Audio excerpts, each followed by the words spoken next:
Welcome back, everybody, to 2018 Season 1 of the ETS. This is Week 1. We are in the finals of your top 8. The finals for the whole day, we have alarmadillo versus Second Blue, Grenadins versus Xenon Killers. I am Calimdir, also known as Gabe, and I am here in the booth with Rhino. We made it. This is it. The finals. The final stretch. Alarmadillo versus Second Blue. Alarmadillo on Xenon versus Second Blue on Grenadins. We've seen both these decks multiple times now throughout the top 8 and the rest of the tournament. They fought hard. They played well.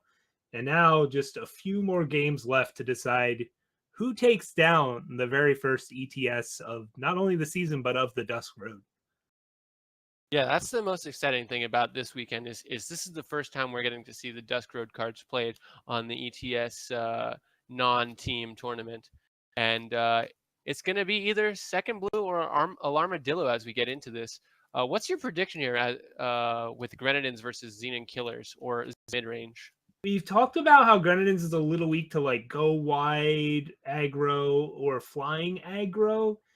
Alarmadillo is not really either of those things. At least has a few like overwhelm units, but it's mostly just a mid-range list, which is what Grenadins feast on. So I'm going to go with Grenadins as my pick, mostly because it's playing more new cards. I am going to go with Xenon Killers. I think that potentially the value of Obelisk and Dawnwalkers might just run over the Grenadin. Yeah, Armadillo gets set up. The key card I think in this matchup will be Madness, as it is against any mid-range deck, because that card can just be brutal. As we see Second Blue have a double combustion cell draw, not so great.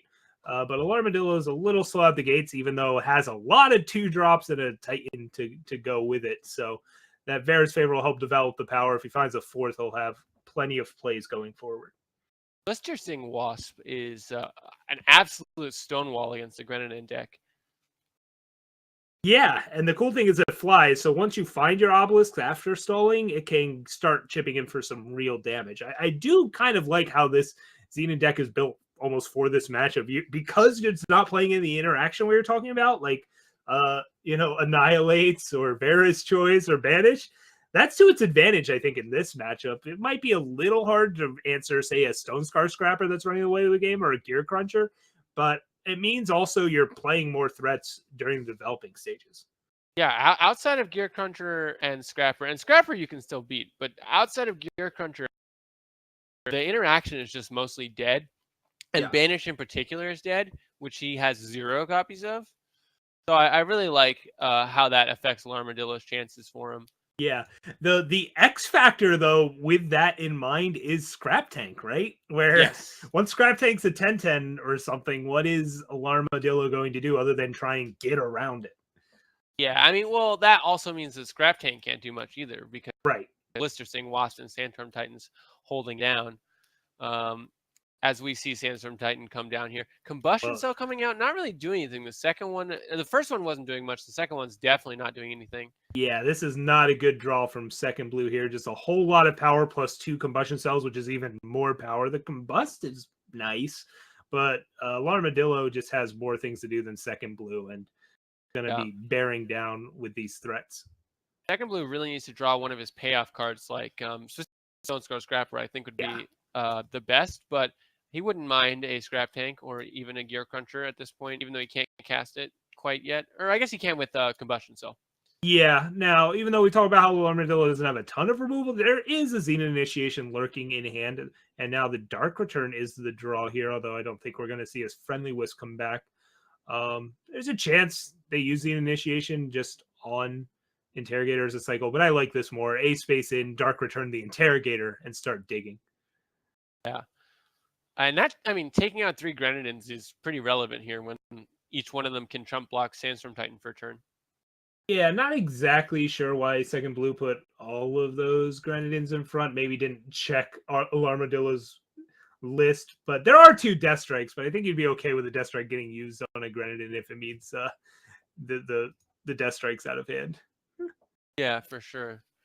And now this Orc Interrogator is going to do a lot, and this is not a good board for Flamestoker. Sandstorm Titan really stonewalls that. That's why he's going to have to. Oh, wow. Taking out the Interrogator, I understand. Maybe Mhm. he's I can't beat this card advantage, but you also can't beat Sandstorm Titan. So I it's I pretty just rough. yeah, I don't know how Second Blue's winning this. Like double combustion cell, Flamestoker might be one of the worst cards possible in this matchup. Like it's great in other ones, but against time mid range, not where you want to be. And now Dawnwalker's a draw for Alarmadillo. This Corey needs to be able to draw 2 cards here, but it can only draw 1. Yeah, and Stone Star Scrapper is a good one, but there's all your Grenin are gone now. It's a little too late. Yep. Temple Scribe will come out. There's that Xenon Initiation still lurking in hand for Alarmadillo. So he could use that to just remove the Scrapper with either a Wasp or Titan.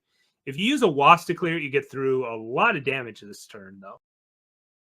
Yeah, that would basically put Second Blue dead next turn, but I think any path does that.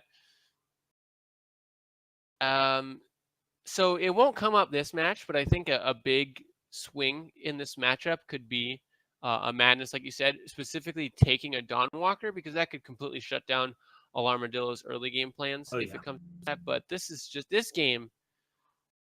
I just don't like whatever path Alarmadillo takes here seems to lead to victory. Yeah, I don't see a way out of this for Second Blue. Maybe if this Scrapper had shown up earlier and he got a little more value out of it at first, and then could set up a Stoker with another Scrapper, so you always had more things to sacrifice. But yeah, Ace Space comes in, blocks the Dawnwalker, and down to 4. I think Second Blue holds on to the Xenon Initiative. I think I would have liked Xena Initiation on the Titan because it just gives Second Blue the least outs. Now he could have Yeah. potentially drawn like a Grenin drone or something and just. But either way, Alarmadillo cleans up game 1 pretty cleanly, and we're gonna move on to game 2 hopefully pretty quickly because sideboard a best of 5.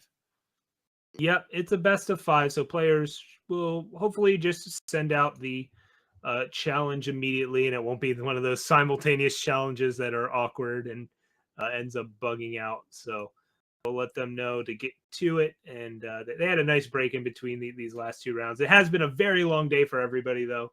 So, good on these players for sticking around, keeping the level of play pretty high.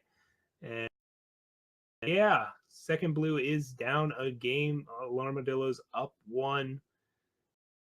It kind of played out how we were talking about Alarmadillo would want it to, where just lots of swarmy little things that are really a nuisance for Grenadins to deal with, and eventually that nuisance becomes death. Yeah, death is a pretty big nuisance. I usually try not to die, but Good every once strategy. in a while it gets you. Yeah, I think Second Blue is going to be shipping off this hand very, very quickly. 1 power, combustion cell, some torches. Not good. Not looking good. I mean, does have 2 castable cards, but don't True. think that wins you the game. True. Has the potential to turn 4 Flamestoker. And I like Second Blue's hand this game a lot more than Alarmadillo's. Yeah, Alarmadillo kept his hand, and we've kind of seen this hand from Alarmadillo a couple times where it's like a bunch of power, but it has a scribe, and eventually you'll find things to do with the power. We'll see if that pans out here as Amber Monuments to draw for turn and Temple Scribe goes digging. Meanwhile, Second Blue, you rest to start digging, sabotage. Not great in this matchup. There's not a ton of spells, but there's 2 in Alarmadillo's hands here as Dark Return gets snatched away. Yeah, threw that Flame Stoker down to the bottom. Yeah. Don't want to see that here, especially not this early. Oh man, an Alarmadillo draws Ion, but only has 1 Shadow Source so far, so it's kind of looking for a way to cast that. In the meantime, Second Blue finds more power, has Torch, Combust, Sabotage, a couple of Scrappers, looking for some Grenadins to pair with these Scrappers. And Second Blue knows about this Xena Initiation, so that Sabotage isn't dead. Wow. And ooh, that is a great pickup off of Quarry. Grabs Cruncher over Seed of Chaos. Yeah, maybe not over Seed of Chaos, but a 6-cost Gear Cruncher is very good. Yeah, I'm not sure about passing up on power there with 2 uncastable 5-drops in hand. Yeah. I realize Gear Cruncher is good, but when you're stuck on 3 power, again, I'm a fan of Greed. That might be a little too greedy for me, though. Yeah, I think Greed still involves casting cards, so I don't know what this is, but If he does get to play power off of this quarry, which he does not, Gear Cruncher would be able to come down pretty quickly. And not using the Sabotage on the Xena Initiation. I mean, when you're stuck on 3, I kind of am just in favor of just getting cards out of your hand. Yeah. But Honestly, the reason I would use Sabotage there is the hopes of hitting a obelisk. oh, Like, yeah, you won't have many definitely. more turns to do it. Like, this is probably your last chance at it. But there we go. Sabotage comes out, grabs the initiation. Stone Scar banner will come down. But yeah, I would have liked grabbing power instead of Cruncher simply because I'm hoping to find other Grenadins at some point anyways. And if I have a bunch of power, that just means my scrappers are better. And I'm more interested in making my scrappers as strong as possible. Yeah, you can always draw another Gear Cruncher. You just want to get those scrappers online because that's how this Grenadin deck wins. But here we go. Vera's favor the draw for Alarmadillo here now has plenty of shadow sources to get this Ion out of hand. And yeah, second blue stuck on 4. Find some more Grenadins to get in the way here. And Alarmadillo's kind of drawing dead for now, except Dawnwalker's off the top. And any power draw gets him that much closer to an Ion activation. Yeah, this deck with Xenon Obelisk and Ion just has so much ability to grind, just as the Grenadin deck does, but the Grenadin's power spikes are a little more concentrated, whereas Alarmadillos are a little wider spread. And this looks pretty good for Alarmadillos as long as second blue stays stuck here. But once these scrappers come down, the game is wide open. Yep. So Dawnwalker will be coming down here for even more pressure. And again, that's a form of evasion. And hey, the worst draw possible, Flamestoker shows up. That's after second blue already put one Flamestoker to the bottom of the crest. Yeah, that is some bad beats. But again, at this point, if second blue had taken a seat instead of this Gear Cruncher, these scrappers would be going off right now. You're correct. I mean, as much as 6-cost Gear Cruncher is very tempting, any cost scrapper that is castable is probably better. Yeah, and I think that's going to be the story of this game is they passed up on a power with a quarry, and they're going to die with 5 cards in hand at this point. Yeah, and Ion on the other side of the table gets to activate with Alarmadillo flooding out a little bit, but that's what Ion's for, smoothing out the draw, and now second blue is just basically dead, and he might have to just play Scrap Tank here just to block, and then hope to rip a 6-hour, play maybe Gear Cruncher, then play Scrapper. Let's see. This Dawnwalker's probably going to get through for 3 here, and then Scrap Tank's going to go real huge because the Shadow Sigil was the draw. So second blue still has a chance to win this game. It is not over yet. Definitely not over. Yeah. Scrap Tank's going to get real large, and this is what we're talking about. Alarmadillo doesn't have a ton of interaction, and the Xena Initiation got stripped from him, as did the Dark Return. In comes the A space, and yeah, Grenadins all around. Doesn't have a ton of interaction, but does have a lot of damage to get through.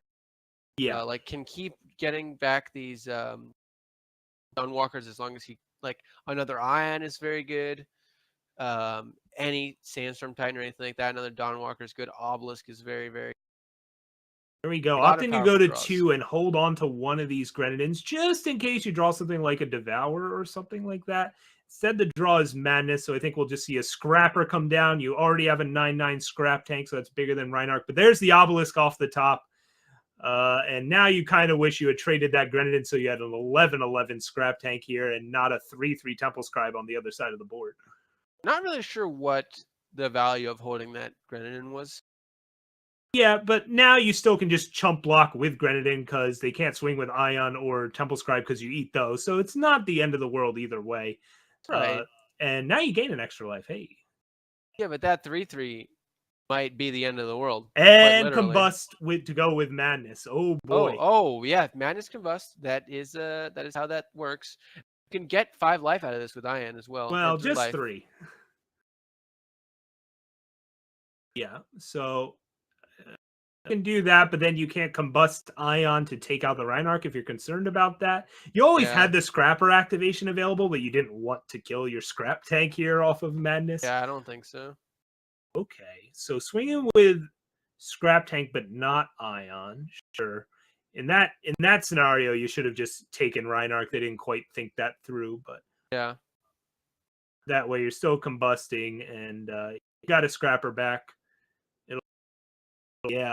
More powerful armadillo here. I think they got a little ahead of themselves like I did and thought 5/5 lifesteal. That sounds great. Yeah. They didn't quite realize it would shrink, but now the scrap tank's going to town. Couple scrappers in tow with it, and man, this Grenin's deck, it's not out till it's out. Absolutely not. I mean, Scrap Tank was the card that we were really talking about being the big winner in these grindy, low interaction against the Xenon deck. Yeah. And here it is. Is Second Blue going to win this game without casting this Gear Cruncher? This whole I think so. I think that quarry was just not even here we a go. thing. Alarmadillo is going to try and get back in this now. Dawnwalker comes back. Friendly Wisp draws some cards. Is a lethal flyer. World Bear Behemoth. It triggers it. You might have to just torch the Friendly Wisp now. Although, Granite Waystone the draw here. Well, he can cast Gear Cruncher. Yeah, the thing is, if you don't torch this Friendly Wisp, it could end up being lethal with a top-decked Obelisk, and you've got to be wary of that. Well, isn't it just dead either way, right? Because you wouldn't have enough power to gain any life. Aren't you just dead? Let's see. If you kill Wisp now, like if you just torch now. Yeah, no, you're alive if you torch Wisp now. Yes. But I'm saying if you don't torch Wisp, you're just dead. No, you have a Devour in hand. I guess. But yes, you should. You could be greedy and wait to torch, but I meant if he played Gear Cruncher, he was just. Yes, Gear Cruncher was not a good play. Yeah. Another Wisp triggers off a Dawnwalker. Alarmadillo now has Ion and Reinark, and this is a game where the second you think you can start counting somebody out, you no longer can count them out because they just get back into it. This game has gone both directions very quickly. Yeah. Back and forth. Alarmadillo had some bad draws for quite some time there. They got a bit better these last couple of turns. Now there's a whole lot of overwhelm damage in play. 115-15 is pretty good, but you're going to need more than that, I think, to withstand this assault that's coming from Alarmadillo. Well, he can fill up Scrap the board. Tank, sell? Fill up the board with Gear Crunchers. Yeah. It's a lot of 1/1s, but that's something. You don't get the life gain until after damage is done, so you're going to have to do some really tricky math. Ooh, I'll have to go Scrap Tank and... and then you can activate... You can activate Scrapper and make your Scrap Tank bigger. Second Gear Cruncher is nice, but I just don't think we're going to have time to get any value out of him. You're at 11. Your opponent has 1 billion overwhelm damage. Roughly. By 1 billion, I mean 27 plus 3 in the sky. So he's taking 6 here, guaranteed. That's the least amount of damage he can take. Yeah, so that means you have to block 7 overwhelm. Or no, you can't let 4 overwhelm through. Yeah, which means he loses everything. But so does Alarmadillo. So Alarmadillo gets to keep Friendly Wisp and Temple Scribe. Yeah, and Second Blue also goes to pretty low. Oh, okay. Yeah, you can block this way. And you get to keep a Scrapper. Yeah, you don't have to block this Dawnwalker if you block the Temple Scribe. So good blocks here from Second Blue. Going to take 9, but then gain 1 life from Scrap Tank dying. Ah, okay. Oh, okay. Yeah, go to 1. Sure, leave yourself dead to Vera's favor. I'm okay with that. Actually. I'm okay with it as well. At this point, if it means you get to keep some Scrap Tanks around. So you're just losing 1 Scrapper here? All right. I mean, I don't know how we're dealing with any of these flyers, but okay, well, the answer is we're not. Well, Quarry exists, so maybe something off of Quarry finds it. Madness wins the game. Yeah, Madness is lethal. Yeah, any removal is lethal. Because any removal that hits Blister Sink. No, because Ion's in hand, so he thinks he can find lethal. He can get Combustion Cell out, and then Scrapper Well, there's madness. I Scrapper don't gains know. you life, but it's not gaining you enough life, and you only have one Scrapper to activate. Oh, this is presenting lethal as well, but not through an ion. Yeah. But the flyer has to block, but the other flyer is not lethal No. anymore because you gain life to Scrap Tank dying if they block with Wasp, but they don't have to block with Wasp because of Wasp. Ion. So Ion Yep. exactly beats you here. That's what Yep. Alarmadillo has. Really good play in line from second blue, but the Ion means you can't win. Good play from both players there. That was What a pretty game. I mean, there was the questionable quarry, which will go down in history. But other than that, very, very cool game to watch. Ooh. Wow. And yeah, that was kind of the butterfly effect from that early quarry. The scrap or the Gear Cruncher eventually did come out, but oh boy. Well, the second one never did. No, the second one did not. We did say they would eventually find another Gear Cruncher that prophesized. But now we get to go to sideboards. We could talk about that, but my brain hurts. I don't know about you. Yeah, it's been a rough day. But I think post sideboard it gets really good for Xenon. I mean, he's got 2 devastating setbacks. He's got maybe not that good, but still 2 devastating setback. Twin Brood is okay in grindy matchups. Various Choice is definitely not bad.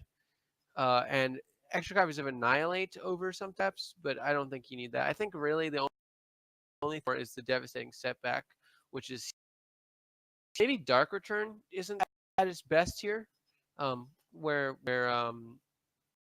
Sandstorm Titan doesn't get full value, but yeah, devastating setback I think is going to be the big. Maybe it's not as good for thought. I'll have to take a look at what Garenadin gets to bring in, and they get to bring in extra madness, 3 annihilate, and more and torrents of spiders. Yeah, and the Flamestokers get to go out. Yeah, all that was not a great thing. And yeah, Torrent of Spiders is like a nightmare for Xena to with. Just a board full of deadly spiders, then you don't really have that many flyers to get over. But we saw that last game, right? Eventually, once you get the Obelisk in play, those 1/3 and 1/1 flyers become 3/3 flyers, and that's a real enough clock in this matchup. So I think I'm still gonna favor Xenon post board, because both these decks want to grind, and while the Grenadin deck does have, I think, more sideboarding to do, the deck will get much better. The few cards that killers or that Xenon is going to bring in are just super impactful, and because the games are going to go on so long, I think it's very likely that they might see one, and that could game very quickly. So let's see. Alarmadillo is up 2-0. So it really is on second blue to come up with a good plan and hopefully execute it. And again, I think that will involve less Flamestokers. Also, Yeah. Steward of the Past can come in here too against Dawnwalkers. I mean, yeah, man, Steward's pretty good. Grenadin's really improved their matchup post-war compared to Xenon mid-range. So if any deck can pull off the reverse sweep, I think it is this Grenadin's list here. Yeah, I mean, it'd be tough for Xenon to pull off a reverse sweep. It would be. I agree. But in a theoretical situation where Xenon was already down 2-0, correct, harder for them to pull off the reverse sweep than Grenadin's in this situation. Yeah. And hopefully we'll be getting into that soon. I think we have a peek on how Alarmadillo is sideboarding, and you see the 2 devastating setbacks. I see 4 death strikes in, which and 2 annihilates. He's shaving down right now still. Okay. Some of the World Bear behemoths got cut. I'm surprised you would cut anything that has like evasion. Oh no, he only had 2 main deck to start, right? Yeah. Does he still have both? So none got cut. Yeah, it's still 2. Interrogators look to be the thing that goes. No way. That card's so good here. Also, Vera's favorite. Oh, that was only at 2 the whole time. What? Interrogator is only at 2? Interrogator went down to 2 there at the last. Oh no. I don't know. I'm into Interrogator. The Sabos are in. Yeah, right now he's on 2 Interrogator. Yeah, 4 Death Strike seems like insanity. And I realize don't do it. The Scrap Tank is a nuisance, but 4 he still beat it both times. Yeah, You he beat just don't- double Scrap Tank. Yeah, you just don't need Death Strike. And playing Devastating Setback in the same deck as Dawnwalker is so weird. You're not wrong. That is some oddball tech, like going for Setback instead of Plague, I think, in this deck. A little wrong. I realize it can be a bad sabotage, but the downside is pretty real for your own. Yeah, I agree. And he's also an Obelisk deck, so he's got a lot of just little that can get obliterated by that deck. So who is it really a setback for?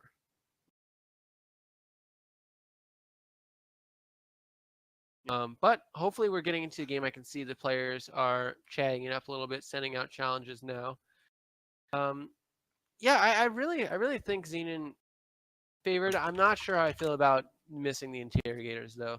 If a Stone Scar Scrapper gets online, that's going to be potentially just lights out for the Xenon deck. Mm-hmm. I am dead. Yeah, it's been a I would have day. some insightful things to say. My brain is busy like recharging, just getting ready for this next match. As hopefully the challenge comes out here soon. I'm gonna have to get a judge for slow play at this rate. Yeah, what's the deal, guys? Come on. Don't you know? Yeah, we're dying over here by also not watching this game. There's games that need to happen. But hopefully everyone at home is having a good time. I've had a pretty good time. I'm glad that we're seeing one very, very Dusk Road based strategy in the finals here, and quite a few Dusk Road cards in top 8. But finally, we are into game 4, I believe. Game 3. Feels like 4. It's game 7 or something. Yeah. The World Series. Yeah. All right, and there we see Steward of the Past came in because of course he did. Mulligan's out. Suffocates. Suffocates are okay. Are they? Why? Not great. They take out the flyers? Yeah, they're not good. What they're for? They're okay. Yeah, I don't like okay cards post sideboard. I'm inclined to agree with you. There are cards that don't get hit, but there are like Iron and Blister Sting Wasp that just don't get hit by Annihilate. But I don't know what you're really worrying about.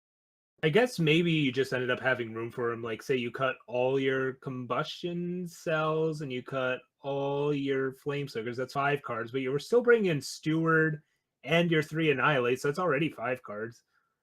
I don't know what got cut for him, but they're here. The OK Suffocates are here as assembly line gets assembled and Alarmadillo does nothing on 3 power and second blue is like, I wonder if this is an Ion. I wish a Suffocate was. Yeah, he really thought about that attack and went to play around the Ion. That is the power of Ion. Even when you don't have it, you have it. Ion is a powerful mind gamer.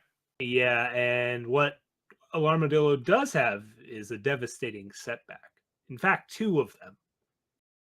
I think the real secret is just to fill your deck with nothing but Ion, Harsh Rule, and fast spells, and then your opponent will just never do anything because I can buy that. Opted to not devour on this turn to try and hit power, instead just holding it up for value. Not sure I love that, but here we are, and now Alarmadillo's got to decide: do I clear out 5 Grenadin here or something else? Well, I think you clear out 5 Grenadin because you don't really have much else to do, and you have 2 in hand, and you don't want to cast them when you have your stuff out. So, yeah, like casting Temple Scribe and say a Blister Sting Wasp this turn with the plan of casting Devastating Setback next turn to wipe the board does not seem really beneficial to you. That's where Plague would have been much nicer. Yeah, and that setback, not as devastating as you might think. I mean, if we get to the point where these Gear Crunchers come down, it's just like, all right, thanks. I'll take all of those back. Or in this case, Torn of Spiders for 3. Yeah. So, while it's a useful tool, that's not really the best spot for it. And that's kind of where I was thinking you wanted Plague over Setback, is so that you can have a board. The Grenadin deck has it gummed up. You Plague it away and get to swing in instead of killing all your own units as well or making them attack for less. Yeah. It's not quite the same. It's buying you time, but it's also not increasing your pressure on this Grenadin's deck. But And I'm interested to see if the scrapper comes down, because he could have held it. Second blue could have held it to try and get value the turn it comes down. But with no power in hand, he's going to elect to play it immediately. Death Strike is coming down. It's weird that Death Strike is paying off a little bit, but yeah, and a second Suffocate shows up. So at least 2 Suffocates in post board here for second blue. Intrigued to think of to see like what the idea was for that. Like, what are you hoping to hit? But yep, they will use it on an Amber Acolyte. Maybe they just wanted to kill each other's 1/1s really badly, you know? They played both games and both of them thought, man, there's too many 1/1s on the other side of the board. Let me get rid of those one by one. Just imagine if that was a scrap heap instead, which is a one of in second blue sideboard. I did see anyway. That. Dino down. Huge dinosaur. Does not even bother to annihilate it on end step. Not worth his time. Yeah, not worth it. You get to still play assembly line anyway. So yep. Would you start swinging with spiders to just, even if it means trading a spider for a temple scribe? Yeah, you're fine with that. Okay, I think we're going to see a devastating setback here. Bold prediction. It definitely some setback. I don't know how devastating it will be, but killing spiders with it is pretty nice. That's a bit better than just killing Grenadins. And here comes a Blister Sting Wasp. That's a real threat. That does die to Suffocate. Maybe this is what you wanted Suffocate for. No, nope, it's not. Okay. You wanted Suffocate for Dawnwalker? That doesn't work. Maybe it was a rough time over here. It's been a long day for all parties involved. Annihilate gonna take out this Rhino. As the saying goes, as some mysteries are best left unknown. I don't know if you've heard that. But, what is that? What? They just took power over madness. Last game they didn't take power. Now they took one of the best cards. Look, I think what you're not understanding is that second blue really likes Gear Cruncher. All right. Oh no, I understand this. This Gear Cruncher will make 10 Grenadin right now. Yeah, he wanted to power to cast Gear Cruncher, which is why he took Gear Cruncher over power to cast Gear Cruncher. Yeah, and Alarmadillo has answers to both Gear Crunchers. Death Strike and Xenon Initiation will. Yeah, but does he have an answer to 20 Grenadin? That is the question. 2 devastating setbacks. That is the maximum number that Alarmadillo has in the sideboard. So maybe those will all get the job done, even at 23. It's very possible. Second blue is on a 24 turn clock, though. Excuse me, 12 turn clock. Excuse me, 3 times. Okay. 8 is the number we're looking for. But there we go. Almost fill up the board. We're 1 short, I believe. 1 short. Darn it. Remember, it's never the first Gear Cruncher that gets you the second one. No, it's never the first one. Well, that's a lot interesting. Well, but not killing. Well, he's going to kill it. With... he has Xenon Initiation. Yeah. Okay, that's pretty good then. Yeah, he's going to get all kinds of value here. Giant overwhelmed dinosaur with killer. Has Dark Return now. That's pretty cool.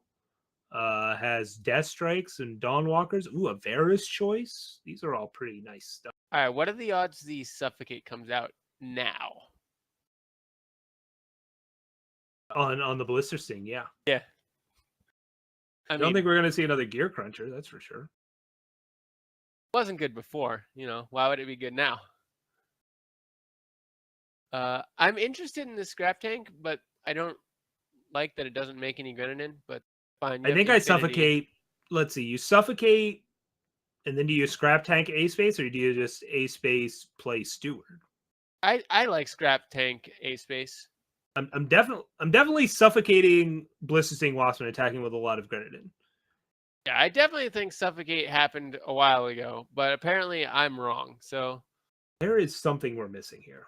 Yeah, let me take another look. It hits Ion, it hits Amber Acolyte, it hits Temple Scribe, it hits Blister Sting Wasp, it hits Friendly List. That is the whole list. Yeah, and I feel like Blister Sting Wasp is the prime target because Ion it's just going to come down and make a guy the turn he comes down, and is going to ambush in at the end of second blue's turn anyway.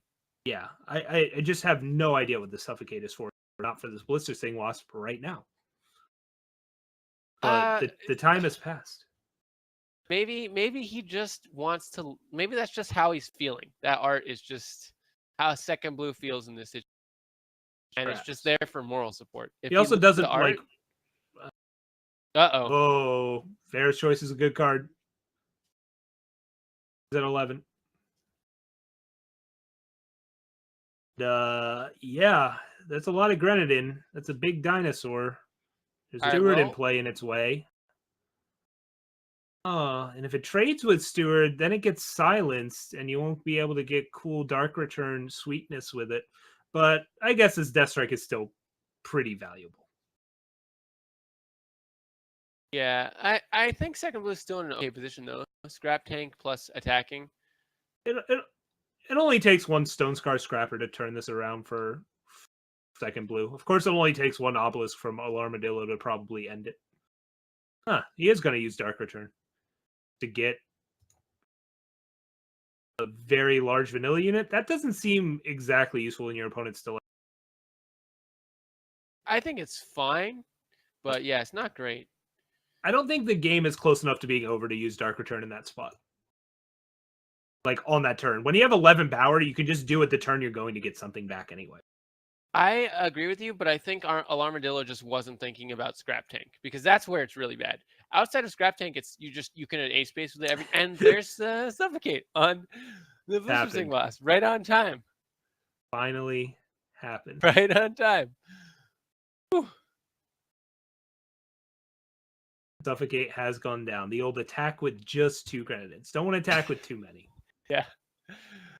And that's a Death Strike. That Scrap Tank is just been put in the scrap heap. Actually, the scrap heap is just in the sideboard, but you know. Yeah. Scrap heap's in the sideboard. Scrap tank's in the void. That's what that's called. That's the scrap yard. Yeah. What second blue needs to draw here is Torgov, because he has 38 cards in his void. that would be a 7-9, large. Which wouldn't really even do much against this 8-9. Yep, 8-9's down, Titans down, Dawnwalker down, Death Strike the draw for turn, which talking about cards that we're just never gonna see. I think aReNGee just really wants to draw Solitude. Solitude would be almost lethal here. 41 cards in the void, 46 cards in second blue's deck. But this is not looking good for second blue, regardless of whether or not Solitude is in aReNGee's next draw step.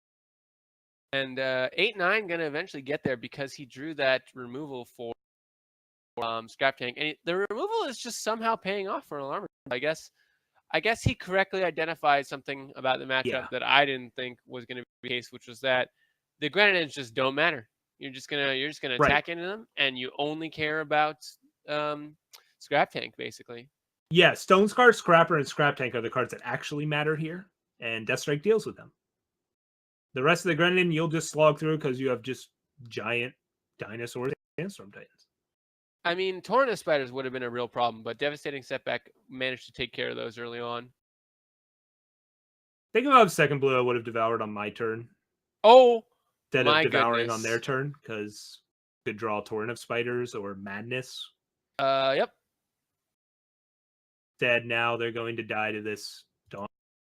Hey, that's... you can actually gang block Dawnwalker enough that you still don't die to it.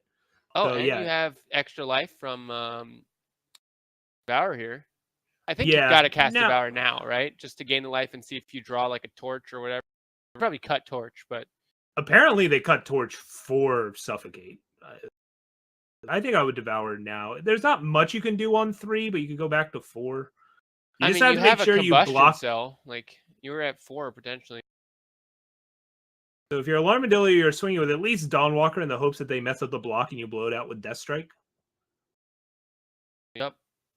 I don't think you swing with anything else, though. Well, you could swing with Titans and try and kill them with the Blister Sting next. Sure, that's fair. I'm into that. So even if second blue only blocks with 4 spiders, he has Devour to not die. So, yeah, he baits out the Death Strike by doing so. That's great. Uses Devour on that spider. Dawnwalker dies either way. He doesn't die, which is what's more important. Second blue needs to find a scrapper still. Combustion Cell isn't it, but there's some spiders in the way, at least for now. And as you said, Sandstorm Titan is going to keep this wasp from killing second blue. Yeah, this is actually not great for aReNGee. I mean, all he has to do is attack him with the Sandstorm Titans, and then he got second blue dead in 2 turns. But for now, I mean, second blue has more cards on the board, and they all trade. Yeah, the real thing here is that Dawnwalker lurking in aReNGee's void. Yep. Once that comes back, and presumably it comes back by another large Overwhelm unit bringing it back, that's when second blue is going to be in trouble. So he's got to find his way out of this before that happens. Well, aReNGee's just got the Titan in hand. He can just bring back Dawnwalker immediately. Right, and here we see the A space come out. Immediately a spider goes on this wasp. The rest of the spiders will take out everything. Yeah, I don't love attacking with the wasp. I think when your opponent's at 2, I think wasp is a little more valuable than that. Well, this means you'll get back Sandstorm Titan and Dawnwalker, so you have lethal presented here. And Scrapper off the top. Now, I don't think you activate Scrapper here. You just play it out as a 4/6. Because it wouldn't gain you life, and you're only on 5 power this turn. So yeah, we see Scrapper pass. Now second blue is hoping to draw some Grenadins here to sacrifice the Scrapper. Meanwhile, aReNGee found a Rhino. That's pretty good. The Rhino is not bad at all. Yeah, this was the large Overwhelm unit I was alluding to last turn. I had actually looked at the top of aReNGee's deck. Yeah. And yeah, so now aReNGee's got to decide, do I attack with anything? Doesn't seem very good to do. Instead, just plays out the Rhinark and passes. And second blue is looking dead right now. Needs to find something good. Yeah, there's just no blocks next turn. Right. He has to draw here.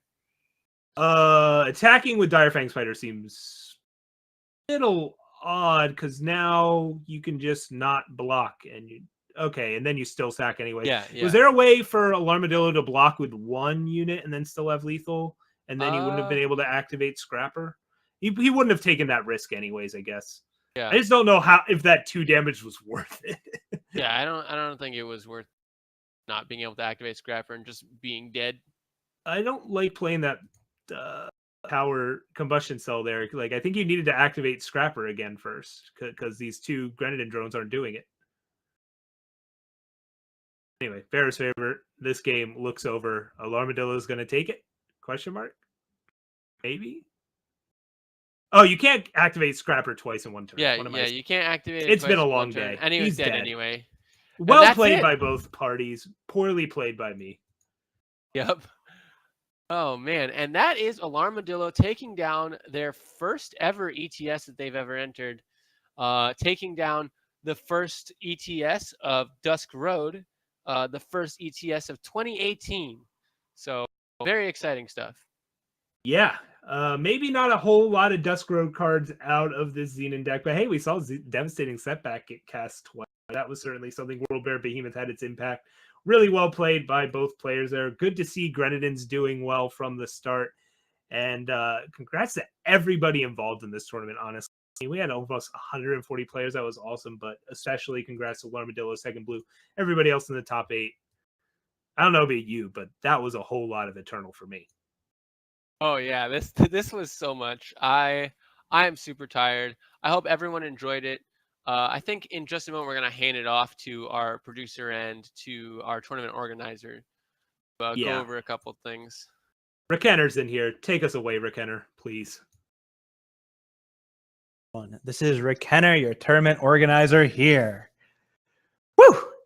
I'd like to congratulate both Second Blue and aReNGee for making it to the finals, and a special congratulations to aReNGee for guaranteeing their place in the Invitational at the end of this season. As a reminder out there for you folks who may not have read through all the changes, we are actually only inviting the finalists of every weekend of every weekly open to the invitational at the end of the season. But making the top 8 is now worth a little bit more. So a player making second place one time is still got a leg up on the rest of the competition. Next, I'd like to thank all of the players and all of the viewers. If it wasn't for all of you, we couldn't be doing this. We had 130 players after check-in cuts for our inaugural event of Set 3 end of 2018, which is a new size record for weekly opens. We had more players for the sealed event last month, but the previous record for a weekly open was, I believe, 95 for the I cannot actually remember which one it was. It wasn't actually the first one of Set 2. I think it was maybe the first event of Jack's Bounty. Anyway, but 130 players well exceeded our expectations. And really putting this tournament and stream on every week is amazing. 11 rounds is an exhausting event. I think I speak for all of us on the back end of this. But I personally love doing this. I'd also like to thank Miller Tool and Teehee, our producers. Without them, we could not be putting on this broadcast. And as you may have noted, we had some new tech for our hand cam. It's now basically in real time to the actual game. That was Teehee and Miller Tool putting in a lot of work over the last month. We've reorganized our back end. And yeah, it caused our breaks to be a little bit longer today as we're working the kinks out of the system. But we think it's going to make for a better stream going forward. I'd also like to thank our graphics and co-contributors who make our jobs much easier.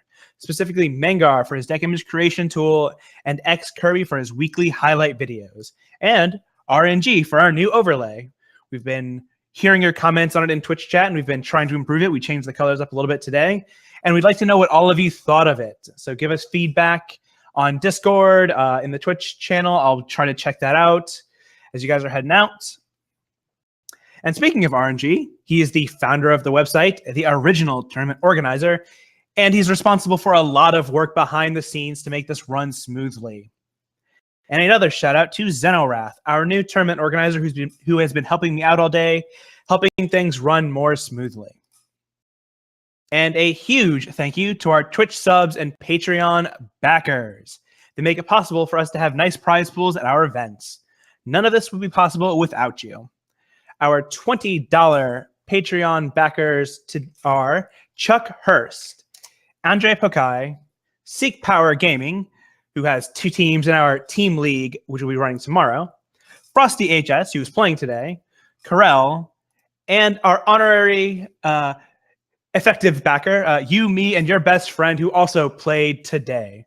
And a shout out to Bird Unit and Croge, who subscribed with Twitch Prime today. Croge is also one of our regulars in the ETS. And you can find our Patreon at www.patreon.com/RNGEternal. And finally, thank you to our casters, Gabe, Calimdir, Ira, and Sir Rhino. Gabe, do you have anything to say? Sure. I just want to say thanks everybody for coming out and watching. You can always find me on the Discord, on Reddit, or in-game, or in Twitch chat. I do also have a Twitter, and I do have a Twitch channel, which hopefully will be up and running again soon. And I do have a YouTube where I have 1 or 2 Eternal videos that also get updated, hopefully within, the next month or 2, while I'm still working stuff out. I actually just moved recently, so I'm just getting stuff set up. But I'm really excited to be able to cast here and do all this stuff here and continue to be involved in the Eternal community. Thanks, everybody. Thank you too, Calimdir. And Sir Rhino, how about you?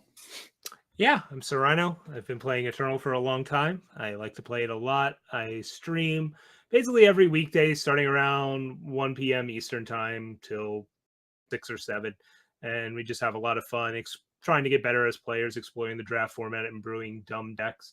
And on weekends, I'll sometimes moonlight as a tournament player. I did well in the last ETS seasons, I suppose, but I really enjoy being in the booth as well, trying to bring great commentary and have a lot of fun with these events. So it's a pleasure to be a part of the Eternal Tournament series. It's one of the best parts about the Eternal community, and yeah, it's a great time, and I am ready to be done with it for this week. Yeah, this has been a 9-hour broadcast day. Various pieces of our team have been up and working since even before that. But again, it's been great. So thank you, Rhino, for giving us your voice for the last 9 hours. A pleasure as always. All right, everyone out there, remember, if you want to play in the ETS, it's free and open registration. Full registration details can be found at aReNGeeternal.com/ETS and in the Eternal Discord server in the tournament info room. We'll have the registration link up for next weekend's event by at the very latest Monday morning. So, coming up tomorrow, we have the ETS Team League Season 2, Week 2. We're taking things a little bit more hands-off with this one, but many of the teams are broadcasting their point of view. We'll be putting up links in the tournament rooms in Discord throughout the day for the teams as they broadcast. I think we actually had something like 12 or 14 of the teams last week broadcasting. Many of the people broadcasting for the first time. It was great to see some more people in the Eternal community broadcast. I checked out Komodo's stream, the stream for the Ayla Maus. I think that was Sunny Fimblevetter's stream. Manu S was streaming, Grimpan was streaming. They've streamed a handful of times, but a lot of streamers out there. And that even includes Bradykin, X Kirby, Loco Pojo, Lights Out Ace, and I for Team Magical Christmas Band. And we'll be on this channel at 4 p.m. tomorrow, as long as Twitch doesn't break again like it did last weekend. And that is it for this week's show. Woo! Once again, thanks so much to everyone out there. This was a great day. And we stream ETS on this channel every Saturday.